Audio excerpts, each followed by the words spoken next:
കാണ്ടാശുപത്രിയിൽ നിന്നും മനോരോഗി പുറത്തു ചാടിയിരിക്കുന്നു. അതുകൊണ്ട് ജനങ്ങളെല്ലാവരും ജാഗ്രതയോടിരിക്കണം.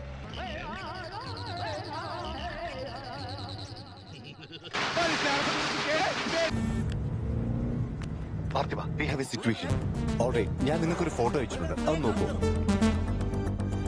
അവൻ വെറും ഭ്രാന്തനല്ലേ? അവൻ ഭ്രാന്തനായി അഭിനയിക്കുക. അല്ലെങ്കിൽ ഇതിന് അവൻ എല്ലായിടത്തും വരണം. അവനെന്താ ഭ്രാന്ത? ഭ്രാന്തനല്ലാത്ത ഒരാൾ ഭ്രാന്തനായി കടന്നു വരുമ്പോൾ അവന് ഭ്രാന്താണെന്ന് പറഞ്ഞ് തള്ളിക്കളയുന്ന നമുക്കാണ് ഭ്രാന്ത്.